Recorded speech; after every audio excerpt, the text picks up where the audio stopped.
Comment obtenir un glass effect comme ceci et créer une interface utilisateur assez réaliste avec Photoshop? On convertit notre arrière-plan tout simplement en objet dynamique. On le duplique avec CTRL-J, le raccourci pour aller rapidement. Au niveau de filtre, on va rentrer au niveau de la galerie des filtres tout simplement. De là, on prend un glace. Maintenant, pour les paramètres ici, vous pouvez laisser tout simplement 5.3, c'est-à-dire copier les mêmes paramètres que moi ou tout simplement faire des ajustements pour essayer de vous amuser. On clique sur OK. Donc, on ajoute un deuxième filtre qui est le flou gaussien à ce niveau-là. Gaussian Blur. Donc la valeur elle est à 25, vous pouvez aller à 30 si vous le souhaitez. Ici on va prendre tout simplement l'outil rectangle et la couleur on va régler sur du blanc. Donc comme ça on trace un rectangle au milieu. Ici vous pouvez gérer la courbure si vous le souhaitez de l'élément concerné comme ceci. On fait ça, on valide, on le déplace tout simplement. Vous remarquez qu'il n'est pas visible, ne vous inquiétez pas. On va incruster celui-là à ce niveau. Voilà, il est incrusté et vous remarquez qu'il y a quelque chose de flou qui apparaît à ce niveau comme ça. Donc on va lui appliquer certains effets. Vous pouvez le faire ici ou tout simplement clic droit, option de fusion. Voilà, emboss et bevel, c'est pour en fait lui donner une allure 3D et tout. Donc ici, vous pouvez, comme je l'ai dit, les réglages, vous amuser à faire des essais, mais principalement, il y a 4 réglages à faire, donc suivez très bien et vous pouvez copier les mêmes réglages que moi si vous le souhaitez. Donc, au niveau de la taille, on peut faire ça, avoir une prévisualisation ici également, mais moi, je vais réduire, voilà, comme ça. Smooth inner, donc, ici, on va prendre du blanc, comme ceci, et voilà. L'opacité on augmente ici, direction comme ça.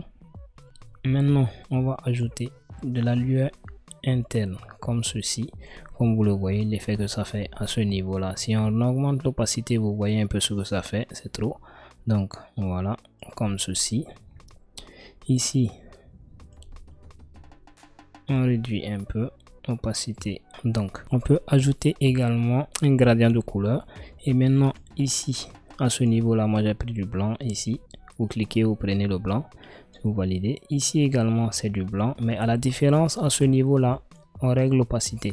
L'opacité vous pouvez la mettre par exemple à 50 et vous aurez quelque chose comme ça. Et là c'est pas trop intéressant, moi je préfère le mettre à 0 et on a un dégradé qui se passe comme ceci. Donc ici on peut mettre de l'ombre. Donc l'ombre vous pouvez le gérer directement depuis l'écran ici ou gérer les paramètres à ce niveau là. Donc ce qu'on fait d'ici, je fais ça. Ici la distance elle est assez élevée, on est à 151, on peut réduire de cette manière là l'opacité. Voilà, donc ce qu'on fait par la suite, on va tout simplement faire OK.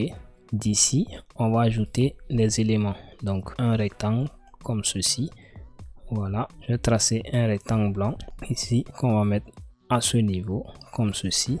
Et maintenant le mode de fusion vous changez et vous mettez tout simplement en soft light, donc lumière douce. CTRL J pour créer un deuxième qu'on va déplacer vers le bas tout simplement. Et maintenant on va mettre un texte, par exemple comme ça. Moi je vais mettre mon nom, Gilles Lascam. Je valide, toujours en blanc. Ici le mode également en soft light. Je déplace, je peux le mettre ici ou de préférence ici. Voilà, comme ça. CTRL J pour un nouveau texte comme ça. Et on va faire comme si c'était un login, donc on va mettre des XXXX comme ça. Voilà, je valide. Là je déplace et je les mets ici tout simplement.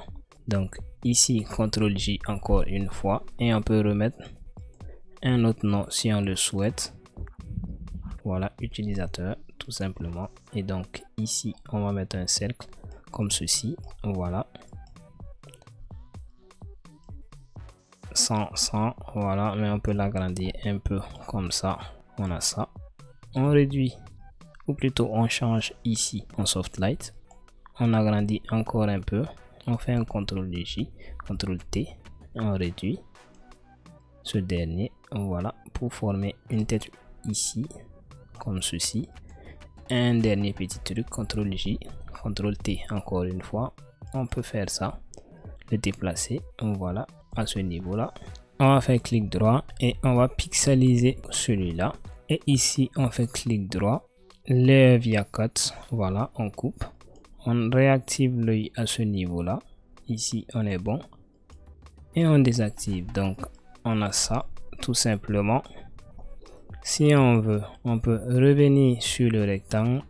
Ici, outil de déplacement, sélectionner le rectangle comme ceci, la forme. Ici, on revient sur notre rectangle. On revient sur ce rectangle-là plutôt. Et à ce niveau, au niveau des bordures, ce qu'on fait, celui-là, on le renvoie carrément comme ça. On annule et on refait ça.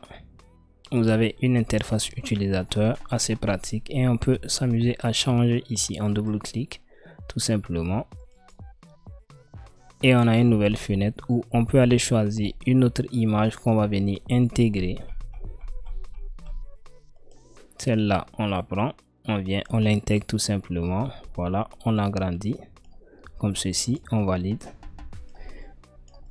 CTRL S et la mise à jour est faite automatiquement.